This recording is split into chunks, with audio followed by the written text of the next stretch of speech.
Hello friends, today I am going to talk about the poem The Solitary Reaper, composed by William Wordsworth. William Wordsworth का जन्म हुआ था 7 अप्रैल 1770 and death हो गई थी 23 अप्रैल 1850 को. Now I will discuss about William Wordsworth. William Wordsworth is one of the most important English poets and a founder of the Romantic movement of English literature. William words जो most important English poets हैं उनमें से एक है और founder निर्माता थे of the romantic movement के ऑफ इंग्लिश लिटरेचर के. जो इंग्लिश लिटरेचर में जो रोमांटिक मूवमेंट हुआ था उसके निर्माता हुए थे. Romantic movement means a style of writing that focuses on emotion and imagination. एक राइटिंग का स्टाइल है जो फोकस करता था इमोशन और इमेजिनेशन पर. Wordsworth was known as a lakeland poet because of the area where he lived. जहाँ वो रहते थे उस एरिया के कारण विलियम वर्ड्सवर्थ को लेकलैंड पोएट भी कहा जाता है. Which is renowned for its beautiful wild landscape, जो फेमस था अपने ब्यूटीफुल वाइल्ड लैंडस्केप के लिए, चार्मिंग पास्चर्स यानी चार्मिंग मनोहर करने वाले चरागाह के लिए, एंड काउंटलेस टेक्स और अनगिनत झील के लिए. He was often called a nature poet because of his emphasis on the connection between humans and the natural world.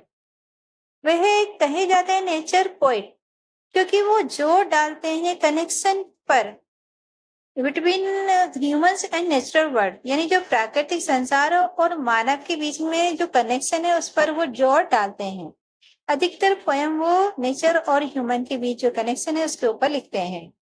He became widely successful, वो बहुत ज्यादा सफल हो जाते हैं. एंड was named, और उनका नाम पड़ जाता है poet laureate of England in 1843, यानी वो एक पोइट लॉरेट बन जाते हैं इंग्लैंड के 1843 में. Now I will discuss the poem and I will do analysis stanza by stanza.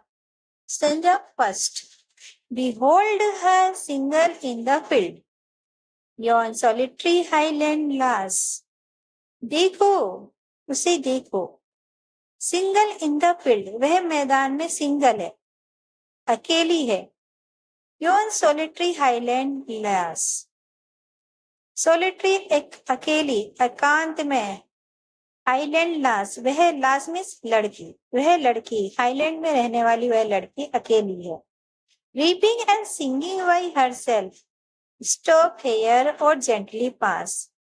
वह रीपिंग कर रही है, काट रही है और गाना गा रही है. अपना आप अकेले अकेले वह गाना गा रही है. स्टॉप हेयर, रुको, वहां पर रुको, और जेंटली पास हो जाओ, यानी उसे डिस्टर्ब मत करो, वह अकेली वहां पर गाना गा रही है. पॉइंट यहाँ पर कहना चाहता है कि देखो, उस लड़की को देखो, वह फील्ड में अकेली है और अकेला गाना गा रही है. उसे डिस्टर्ब मत करो, इसलिए वहां पे रुको या फिर जेंटली पास हो जाओ. वो पासर वाइज से कह रहे हैं, जो आ रहे हैं जा रहे हैं, ट्रेवलर से कि वो जेंटली पास हो जाए, वहां से चले जाए. Alone she cuts and winds a grain and sings a melancholy strain. वह अकेली काट रही है और ग्रेन्स को बांध रही है. वह गा रही है मेलनकली स्ट्रेन, जैसे एक सैड दुखी गाना वह गा रही है. ओ लिसन, ओ सुनो. For the well profound is overwhelming with the sound. जो वैली है, जो बहुत गहरी वैली है, घाटी है, वो भी ओवरफ्लोइंग हो रही है उस साउंड से, उस लड़की की गाने की आवाज से. क्या है, बहुत ज्यादा ओवरफ्लोइंग हो रही है, मतलब गूंज रही है उसकी आवाज उस घाटी में. पोइट का कहने का मतलब यही है. In the first stanza of the Solitary Reaper, Wordsworth describes how the reaper was singing all alone. Solitary reaper जो है स्ट्रेंजर फर्स्ट में वर्ड्सवर्थ डिस्क्राइब करते हैं, वर्णन करते हैं कि कैसे वो जो रीपर है, काटने वाली है, वह अकेली गा रही थी. During one of his journey in the country side of Scotland, जब वह अब स्कॉटलैंड की यात्रा के पे जा रहा था, यात्रा के दौरान ही सा अ हाईलैंड गर्ल, तो उसने एक हाईलैंड गर्ल को देखा वर्किंग, काम करते हुए इन द फील्ड में, ऑल अलोन, बिल्कुल अकेले.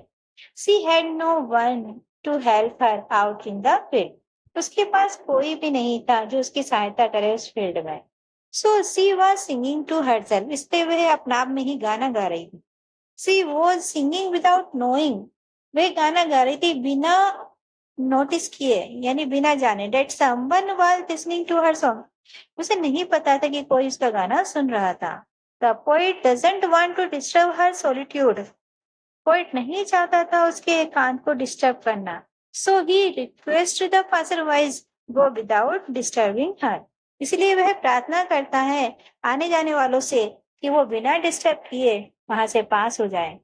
सी वॉज इमर्स्ड मीन्स एंग्रोस्ड, यानी वह मगन थी in her work of cutting and winding. Cutting करने वाला जो काम था और वाइंडिंग बांधने वाला काम था उसमें वो मगन हो गई थी.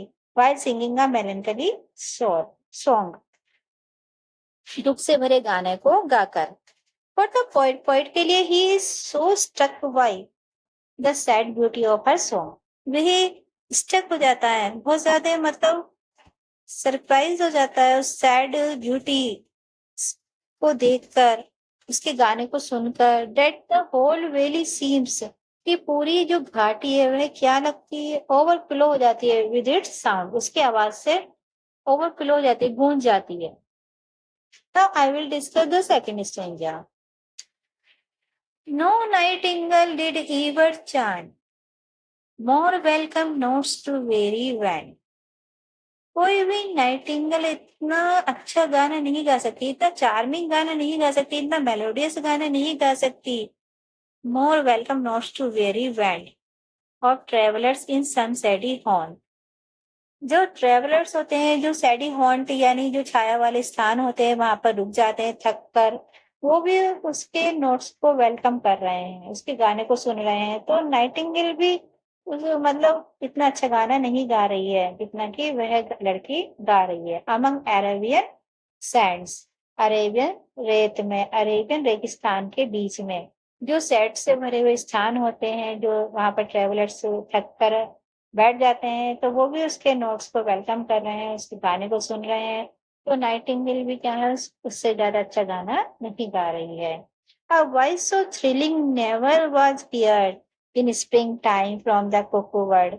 जो आवाज इतनी थ्रिलिंग थी, इतनी ज्यादा रोमांचित करने वाली थी, वह आवाज इसने कभी नहीं सुनी थी स्प्रिंग टाइम में भी. जैसे कुकू बर्ड गाती है, वो भी इतनी थ्रिलिंग आवाज नहीं थी. Breaking the silence of the seas, जो समुद्र की साइलेंस को तोड़ रही थी. अमंग द फारदेस्ट हैब्रिज, एक दूर बने हुए हैब्रिज के बीच में जो समुद्र की साइलेंस को भी उसके गाने की आवाज क्या है, तोड़ रही थी उस साइलेंस को. उसको भी इतना अच्छा गाना नहीं गा सकती है जितना कि वो गा रही थी. In the second stanza of the solitary reaper, the poet compare करता है द यंग वुमेन सॉन्ग को विद नाइटिंगेल इन कुक्कू के सॉन्ग से.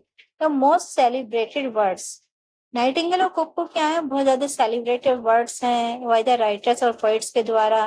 मोस्टली राइटर्स और पोइट्स ने उनके बारे में लिखा है. For the sweetness of voice, उनकी आवाज की स्वीटनेस के बारे में लिखा है. बट हियर यहाँ पर ही कंप्लेन्स करता है, वह कंप्लेन कर रहा है that neither nightingale nor the cuckoo sang, ना तो नाइटिंगेल ने गाया है ना ही कुक्कू ने गाया है song. That is as sweet, इतना स्वीट एज हर, जितना कि उसका गाना है, उस लड़की का गाना है. ही सेज, वह कहता है that no nightingale has sung the song so soothing like that for the very travellers. मतलब किसी नाइटिंगेल का गाना भी इतना सूदिंग करने, इतना आराम देने वाला नहीं था उन थके हुए ट्रेवलर्स का लिए. For the song of the girl, जितना कि उस लड़की का गाना है. जो स्टॉप्ड हिम, जिसने उसे रोक दिया, from going about his business, अपने काम करने जाने से भी उसे रोक दिया. जो काम करने वाले थे, जो जा रहे थे, उन्हें भी रोक दिया. ही इज अटरली एनचांटेड, वह पूरी तरीके से एनचांट हो जाता है, मोहित हो जाता है. डेट ही सेज, कि वह कहता है that her voice is so thrilling, कि उसकी आवाज इतनी रोमांचिक है, रोमांचित करने वाली, इतना रोमांच से भरी हुआ, इतना रोमांचिक है. Like that of the world cuckoo bird, जैसे कुक्कू वर्ड्स की होती है. We sings to break the silence in the Hebrides, जो हैब्रिज में जो साइलेंस होती है, आइसलैंड में जो आइलैंड थे, हैवरीज के बने हुए टापू जो होते हैं, उस साइलेंस को तोड़ रही थी। ही सिंबॉलिकली पुट्स फोर्थ, वह सिंबॉलिकली क्या है, आगे कहता है, that her voice is so melodious, कि उसकी आवाज इतनी मेलोडियस है, and more than that of the two words, और उन दो वर्ड्स जो अपनी आवाज के लिए जानी जाती हैं, नॉन फॉर दियर वॉइस, जो अपनी आवाज के लिए फेमस होती है, उनसे भी ज्यादा मेलोडियस है उनकी आवाज, उस लड़की की आवाज। Now I will discuss the third stanza. Will no one tell me what she sing, क्या कोई मुझे बताएगा कि वह क्या गा रही है? Perhaps the planting numbers flow, शायद वह दुख से भरा हुआ गाना गा रही है। For old unhappy far off things, जो अनहैप्पी है, ओल्ड है, फार ऑफ थिंग्स है, यानी जो उसने खो दी है चीजें, या बैटल्स के बारे में, लॉन्ग एगो जो हुए थे बहुत लंबे समय से पहले, उसके लिए गाना गा रही है। और इज इट सम मोर हम्बिल, या ये हम्बल ले यानी बहुत ज्यादा हम्बल गाना गा रही है। फैमिलियर मैटर ऑफ टुडे, जो आज ही घटित हुआ है, आज ही ऐसा लग रहा है कि आज का ही कुछ उसके साथ घटित हुआ है, उसका गाना गा रही है। सब नेचुरल सोरो लॉस और पैन, कुछ जो दुख है, लॉस है या पैन दर्द है, दैट हैज बीन, जो हुआ है, या मे बी अगेन, या हो सकता है उसके बारे में वो गाना गा रही है। मुझे नहीं पता कि वो किस बारे में गाना गा रही है, मैं नहीं समझ पा रहा कि वो क्या गाना गा रहे हैं। पोइट्स यहाँ पे ये कहना चाहता है। In the third stanza of the Solitary Reaper, the poet depicts his flight over not understanding the theme of language of the poem. The solitary reaper जो थर्ड स्टेंजा, पोइट अपनी फ्लाइट, अपनी दशा को डिपिक्ट करता है, वर्णन करता है, over not understanding the theme, कि वह नहीं समझ पा रहा है थीम या लैंग्वेज ऑफ द पोएम का, जो वो सॉन्ग है उस पोएम का, वो थीम नहीं समझ पा रहा है, नहीं उस भाषा को नहीं समझ पा रहा है जो वो लड़की गाना गा रही है। The poet couldn't understand the local Scottish dialect, कि वह नहीं समझ पा रहा है उस लोकल स्कॉटिश डायलेक्ट को, in which the reaper was singing, जिसमें वो रीपर गाना गा रही थी। सो ट्राइज टू इमेजिन, इसलिए वो कल्पना करने की कोशिश करता है, what the song might be about, कि वो गाना किस बारे में हो सकता है। Given that it is a plaintive numbers, वो सोचता है या देता है कि ये शायद सैड सॉन्ग है, या मेलनकली स्टैन है, या निराशा से भरा गाना है। एज गिवन इन लाइन 6, जैसे कि लाइन 6 में दिए गई हैं ये, कि स्पेकुलेट्स, वह निष्कर्ष निकालता है, that her song might be some past sorrow, pain or loss of all unhappy things or battles fought long ago, जिसका गाना हो सकता है उसके पास्ट में कुछ दुख होगा या दर्द होगा, या उसने कुछ अनहैप्पी थिंग्स के खोने का दर्द होगा, या बैटल्स, या जो युद्ध हुए थे, जो लड़े गए थे बहुत लंबे समय पहले। और परहैप्स, या शायद ही सेज, वो कहता है, इट इज अ नंबर सिंपलर्स, कि ये शायद सिंपल सॉन्ग है अबाउट सम प्रेजेंट सोरो, कुछ प्रेजेंट सोरो का बारे में, या दर्द के या लॉस के बारे में। इफ फर्दर्स वंडर्स, वो आगे आश्चर्य करता है, if that is about something that has happened, या तो ये उस चीज के बारे में जो हुआ है इन द पास्ट में, और ये something that has occurred now, या कुछ ऐसी चीज है जो घटित हुई है अभी। Now I will discuss forest angel. Whatever the theme, the maiden sang, कोई सा भी थीम पर मैडन sang, यानी वो लड़की गा रही है। मैडन कुआरी लड़की को कहा जाता है। As if her song could have no ending, ऐसा लग रहा था कि उसके गाने का कोई अंत ही नहीं है। I saw her singing at her work and over the sickle bending, मैंने उसे उसके गाना गा उसके काम करते हुए, उसकी दराती पर जो वो काम कर रही, दराती से जो वो काट रही है, अपनी फसल को बांध रही है, उसको उसको काम करते हुए मैंने उसे गाते हुए देखा है।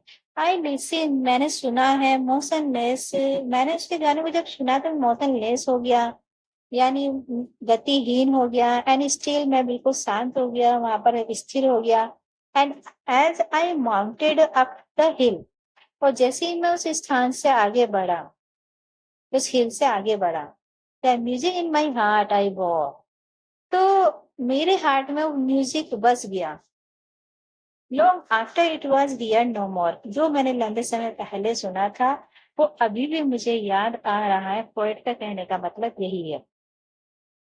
इन द फोर्थ स्टेंजा में द पोएट डिसाइड्स करते हैं not to probe further into the theme, कि वो आगे उस थीम पे कुछ भी मतलब प्रूव नहीं करना चाहता है। He comes to the conclusion, वो निष्कर्ष पाता है that whatever may be the theme of the poem या song, कि सॉन्ग का थीम चाहे कुछ भी हो या मतलब उस गाने का, it is not going to end, ये एंड तो होने जा नहीं रहा, मतलब उसका गाना खत्म नहीं होगा ऐसा लग रहा था। नॉट ओनली हर सॉन्ग, नहीं केवल उसका song but also her suffering sounds like never ending one, कि उसकी जो सफरिंग साउंड है उसके दुख जो है वो भी कभी खत्म नहीं होने वाले हैं। He stays dear motionless, वे वहां पे रुक जाता है, मोशनलेस हो जाता है and listen to her song quite some time, और उसके गाने को बिल्कुल कुछ समय के लिए वह क्वाइट हो जाता है, बिल्कुल उसे सुनना शुरू कर देता है। Even when he left and mounted up the हिल, जब जब वह उस स्थान को छोड़ता है और हिल की तरफ बढ़ता है, he could still hear her voice coming amongst the produce, वह उस आवाज को उस जो प्रोड्यूस हो रही थी उसको वहां तक भी सुन सकता था। सी वॉज कटिंग एंड वाइंडिंग, जहां जब वो कटिंग और वाइंडिंग कर रही थी। दो the poet left that place, यद्यपि पोइट ने उस स्थान को छोड़ दिया, the song remained in his heart, फिर भी वह गाना उसके हार्ट में रह जाता है long after he here that song, जो उसने बहुत लंबे समय पहले सुना था। Now I will discuss the literary and poetic devices used in the poem.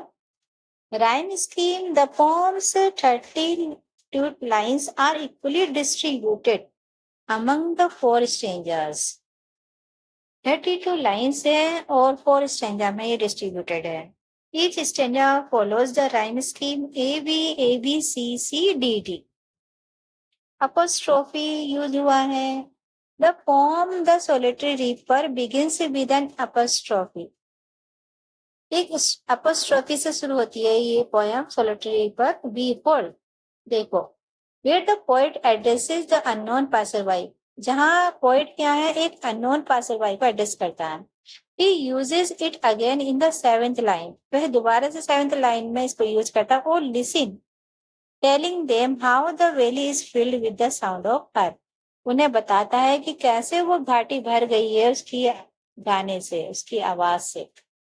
Symbolism and metaphor use हुआ है। The poet makes a symbolic comparison of the young woman's song with nightingale and cuckoo bird for the melodious song nature of her song. मतलब poet यहाँ पे compare करता है उस women के गाने की नाइटिंगेल से, उसकी आवाज से।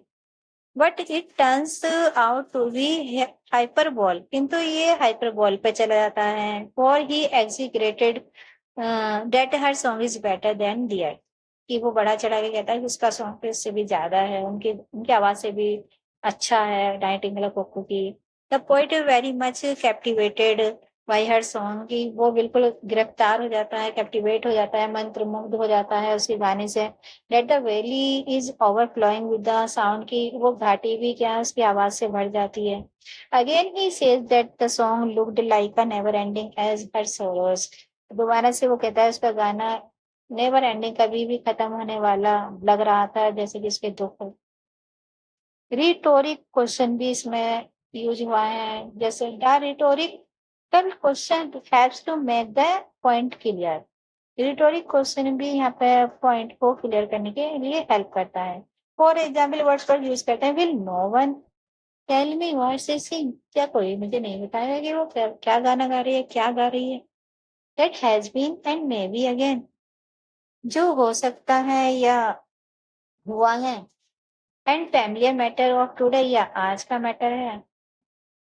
टू एक्सप्रेस, ये एक्सप्रेस करता है हिज क्यूरियोसिटी, की उसकी उत्सुकता over the theme and the meaning of the song, उस थीम और गाने का जो मीनिंग है, द गर्ल सेंग जो वो लड़की गा रही है उस पर वो क्यूरियोसिटी दिखाता है। इमेजरी भी यूज हुआ है। The imagery use in a literary work, literary work में इमेजरी भी यूज हुआ है। इनेबल्स द रीडर्स, जो रीडर्स को इनेबल करता है, योग्य बनाता है टू परसीव थिंग्स, को चीजों को देखे, इन्वॉल्विंग दियर 5 सेंस, अपने 5 सेंस को इन्वॉल्व करके।